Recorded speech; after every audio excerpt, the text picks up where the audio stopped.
Et si le plus grand territoire inconnu de la Terre n'était pas dans le ciel, mais sous cette surface bleue que nous croyons connaître? L'océan couvre 71% de notre planète. Il règle le climat, nourrit des milliards d'êtres vivants, transporte nos marchandises, relie nos continents et garde une partie immense de notre histoire. Pourtant, son fond nous échappe encore. À peine plus d'un quart des fonds marins ont été cartographiés avec précision. Nous savons parfois décrire Mars avec plus de détails que certaines régions enfouies sous nos propres mers. Depuis une plage, l'océan ressemble à une surface. Une ligne mouvante, des vagues, des reflets, du vent. Mais dès que l'on descend, cette surface devient une porte. En dessous, le monde change couche après couche. La lumière diminue, la pression augmente, les couleurs disparaissent, et chaque mètre nous éloigne un peu plus de ce que notre corps comprend. Imaginons donc une descente. Pas une plongée ordinaire, un voyage vertical depuis le Soleil jusqu'au point le plus profond connu de la planète. Au départ, tout semble familier. Les bateaux passent, les nageurs restent près du rivage, les récifs brillent sous la lumière. Mais même ici, l'océan révèle déjà sa puissance cachée. En 1992, dans le Pacifique Nord, près de 30 000 jouets en plastique tombent d'un porte-conteneur. L'accident paraît presque ridicule. Pourtant, ces objets deviennent des traceurs involontaires. Ils dérivent pendant des années, portés par les courants de surface. Certains atteignent des côtes lointaines du Pacifique. D'autres voyagent vers le Canada oriental, puis jusqu'aux abords de l'Écosse. Une cargaison perdue venait de montrer que la surface de l'océan n'est pas immobile, mais traversée par des routes invisibles. À faible profondeur, l'eau semble encore proche de nous. Et pourtant, elle contient déjà des archives. On estime qu'environ 3 millions d'épaves reposent dans les mers du monde. La plupart ne sont pas dans les abysses les plus profonds, mais près des côtes, des ports, des détroits et des anciennes routes commerciales. À une trentaine de mètres sous la mer Rouge, au large de l'Égypte, repose le SS Tistelgorm. Ce navire britannique, coulé pendant la Seconde Guerre mondiale, transportait des motos, des camions, des armes et même du matériel ferroviaire. Ce qui fut une perte militaire est devenu un paysage sous-marin. Le corail s'accroche au métal, les poissons traversent les cales. Les machines rouillent lentement, entourées de vie. À quelques dizaines de mètres seulement, l'océan ne conserve pas les objets tels quels, il les transforme. Nous descendons encore. Jusqu'à environ 100 mètres, la lumière solaire reste assez forte pour permettre la photosynthèse. C'est la zone éclairée, le domaine des récifs, des tortues, des poissons rapides, des requins, des coraux et des herbiers. C'est aussi là que l'échelle devient difficile à saisir. La grande barrière de corail s'étire le long de l'Australie sur environ 2300 km. Elle couvre près de 350 000 km². Ce n'est pas un simple récif, mais une structure vivante comparable à un immense territoire. Elle abrite des milliers d'espèces, des nurseries, des prédateurs, des créatures minuscules et des équilibres complexes. Mais cette richesse reste fragile. Une eau trop chaude peut blanchir les coraux. Une acidification progressive peut affaiblir leur structure calcaire. L'océan semble gigantesque. Pourtant, une petite variation suffit parfois à perturber des communautés entières. Ce que l'atmosphère subit à la surface finit souvent par se transmettre au monde caché sous l'eau.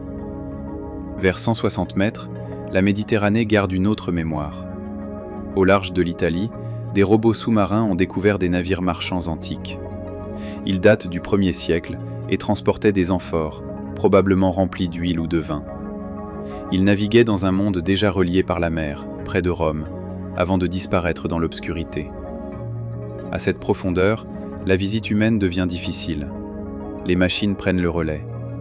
L'océan commence à choisir ceux qui peuvent l'approcher. Vers 200 mètres, nous entrons dans la zone crépusculaire. La lumière n'a pas totalement disparu, mais elle ne suffit presque plus à éclairer le monde. Les couleurs s'éteignent, les silhouettes deviennent étranges, les règles de survie changent. Certaines créatures produisent leur propre lumière. La baudroie abyssale utilise un leurre lumineux pour attirer ses proies. Dans un milieu où voir devient rare, briller peut devenir un piège. Ce n'est pas encore le noir complet, mais une transition où le soleil recule et où la lumière du vivant prend sa place. On pourrait croire cette zone presque vide. Elle est au contraire essentielle. Une part immense de la biomasse de poissons pourrait y vivre, avec des poissons lanternes, des calmars, des méduses et d'innombrables organismes difficiles à observer. La température baisse, la pression augmente. Chaque centaine de mètres rend notre corps moins compatible avec ce monde. Vers 500 mètres, nous approchons du royaume des animaux, longtemps resté presque mythique. Le calmar géant, par exemple, a nourri les récits des marins non parce qu'il était imaginaire, mais parce qu'il était presque impossible à voir vivant. Dans un océan trop vaste, trop sombre et trop profond, une créature réelle peut devenir une légende, simplement parce qu'elle échappe au regard.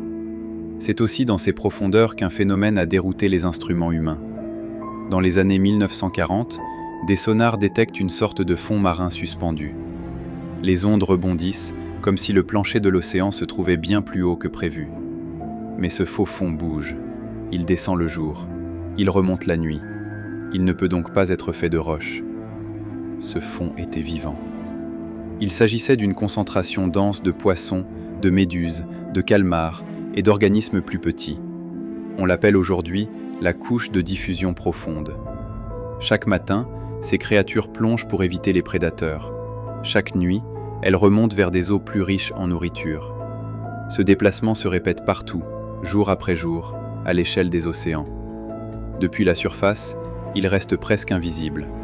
Pourtant, c'est la plus grande migration quotidienne de la planète. La plus vaste migration sur Terre ne traverse pas des plaines ou des montagnes, elle monte et descend dans l'obscurité marine. À 1000 mètres, une frontière plus radicale commence. Nous entrons dans la zone de minuit. Ici, le soleil n'existe plus. Si un submersible éteint ses projecteurs, il ne reste qu'un noir total.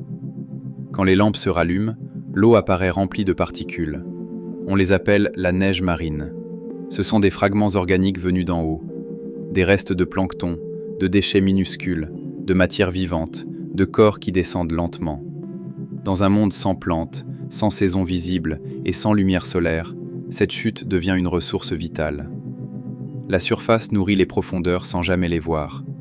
À ces niveaux, la vie doit composer avec le froid, la pression, l'obscurité et la rareté de l'énergie. Les cachalots peuvent plonger très loin pour chasser, mais même eux ne fréquentent pas naturellement les fonds les plus extrêmes. À environ 3800 mètres, dans l'Atlantique Nord, repose le Titanic. Il a sombré en 1912 et n'a été retrouvé qu'en 1985. Pendant plus de 70 ans, l'un des naufrages les plus célèbres du monde est resté perdu dans un espace presque inaccessible. Cette profondeur correspond à peu près à la hauteur du mont Fuji, mais inversée. Il ne s'agit pas de monter vers un sommet, il s'agit de descendre dans une masse d'eau froide, noire et écrasante. Là, le navire se dégrade lentement. Le métal rouille. Certains objets demeurent, protégés par le froid et l'obscurité. Le Titanic n'est plus seulement un drame humain. Il est devenu un repère vertical, une preuve que 3800 mètres nous semblent déjà inimaginables.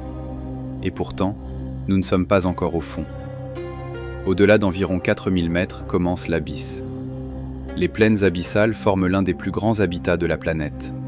Elles sont immenses, froides, pauvres en nourriture et presque immobiles.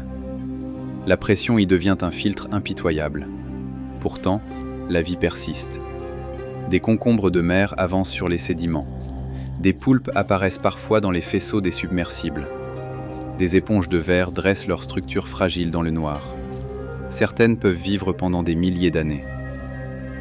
Dans ces profondeurs silencieuses, certains organismes durent plus longtemps que des civilisations humaines. Ici, le temps semble ralentir. À la surface, les événements se comptent en heures, en marées, en saisons. Dans l'abysse, un seul grand apport de nourriture peut soutenir un monde pendant des décennies. Quand une baleine meurt et que son corps atteint le fond, elle devient une oasis. D'abord, les grands charognards arrivent et consomment les tissus accessibles. Puis viennent les vers, les mollusques, les bactéries et des organismes spécialisés. Peu à peu, la carcasse devient une île de nourriture dans un désert froid.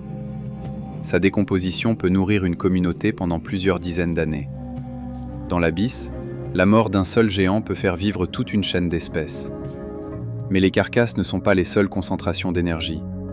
Il existe aussi les sources hydrothermales. Elles apparaissent dans les zones volcaniques sous-marines, là où les plaques tectoniques s'écartent ou se fracturent. De l'eau brûlante, chargée de minéraux, jaillit dans l'obscurité. Autour de ces cheminées, la vie ne dépend pas du soleil, elle dépend de la chimie. Des bactéries tirent leur énergie de composés soufrés. D'autres organismes dépendent ensuite de ces bactéries. Des vers tubicoles, des crustacés, des mollusques et des communautés entières prospèrent dans un milieu qui semblait impossible. Cette découverte a changé notre manière d'imaginer le vivant. Pendant longtemps, le soleil paraissait indispensable. Les profondeurs ont montré une autre voie. La chaleur interne de la Terre, les minéraux et la chimie peuvent suffire à construire un écosystème. C'est pourquoi ces lieux intéressent même les scientifiques qui étudient d'autres mondes. Si la vie peut exister ici, loin de la lumière, alors un océan caché sous la glace d'une lune lointaine pourrait peut-être offrir des conditions favorables. Ce n'est pas une preuve, c'est une possibilité. Et elle vient des endroits les plus obscurs de notre propre planète. À ce stade, les repères humains disparaissent presque tous. Plus de récifs colorés, plus d'épaves accessibles, plus de lumière familière. Seulement le froid, la pression, les particules qui tombent et des êtres adaptés à une rareté extrême. Mais la descente continue. Au-delà de 6 km commence le domaine des fosses océaniques. C'est la zone Hadal. Ces fosses sont des tranchées gigantesques creusées dans le plancher marin par les mouvements de la croûte terrestre. Là, l'océan ne ressemble plus simplement à un milieu difficile. Il ressemble à une autre version de la Terre. Chaque mètre supplémentaire ajoute de la pression à un monde déjà presque inconcevable. La lumière solaire a disparu depuis longtemps. La température reste proche du gel. L'isolement est extrême. Et pourtant, la vie ne s'efface pas complètement. Des poissons limaces ont été observés à des profondeurs proches de 8 km. Leur corps supporte des contraintes que la plupart des animaux ne pourraient pas tolérer. Mais il existe une limite. Au-delà de certaines profondeurs, la pression devient trop forte pour de nombreux organismes complexes. Le vivant rencontre alors une frontière imposée non par une carte, mais par la matière elle-même. À 10 000 mètres, nous sommes plus bas que la distance apparente de l'horizon quand nous regardons la mer depuis une plage. L'océan ne s'étend pas seulement devant nous. Il descend sous nous à une échelle que l'esprit peine à représenter. Puis vient le point le plus extrême connu, Challenger Deep, au fond de la fosse des Mariannes. Environ 11 000 mètres sous la surface. Si l'on plaçait l'Everest dans cette fosse, son sommet resterait encore noyé sous plus de 2 km d'eau. Même la plus haute montagne de la Terre disparaîtrait entièrement dans cette profondeur. La pression y est presque impossible à imaginer. Chaque surface subit une force qu'aucun corps humain ne pourrait supporter sans protection extrême. Cette distance ressemble à l'altitude de vol d'un avion de ligne, mais dans la direction opposée. Nous avons l'habitude de lever les yeux vers ces avions. Challenger Deep se trouve à une distance comparable sous nos pieds, dans un monde noir, glacé et presque fermé. Très peu d'humains y sont descendus. En 1960, 2 hommes atteignent ce fond extrême dans un bathyscaphe. Des décennies plus tard, James Cameron y descend seul. Ce contraste dit beaucoup de notre planète. Des humains ont marché sur la Lune. Des sondes ont quitté le système solaire. Des satellites observent les continents en permanence. Mais le point le plus profond de notre propre océan reste un lieu que presque personne n'a vu directement. C'est là que l'échelle de l'océan devient véritablement vertigineuse. Cette descente n'est pas seulement une liste de profondeur, c'est une leçon sur notre ignorance. À la surface, des objets perdus peuvent révéler les routes des courants. À 30 mètres, une épave de guerre devient un habitat.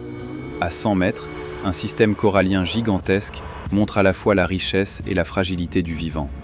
À 200 mètres, le soleil commence à laisser place aux lumières biologiques. À 500 mètres, des animaux rares continuent de nourrir notre imagination. À 1000 mètres, la nuit devient permanente. À 3800 mètres, le Titanic se défait lentement dans le froid.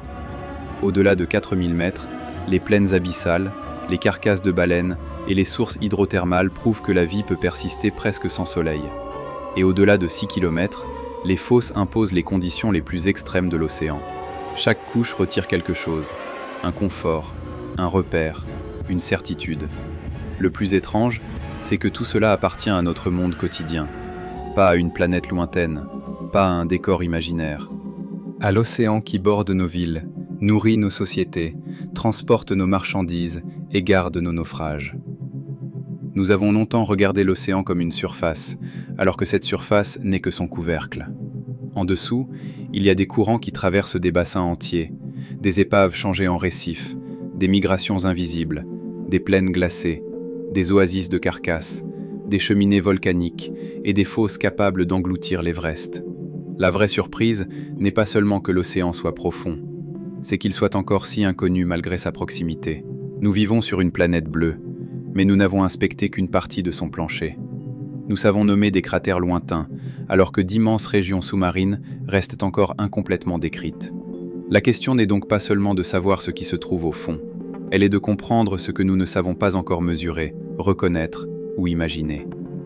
Quelque part sous les vagues, il existe peut-être encore des paysages qu'aucun regard humain n'a jamais croisés.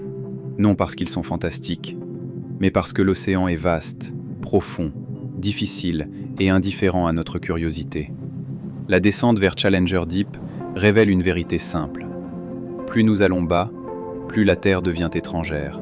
Et sous 11 km d'eau, dans ce silence presque absolu, la question la plus troublante n'est peut-être pas de savoir jusqu'où descend l'océan.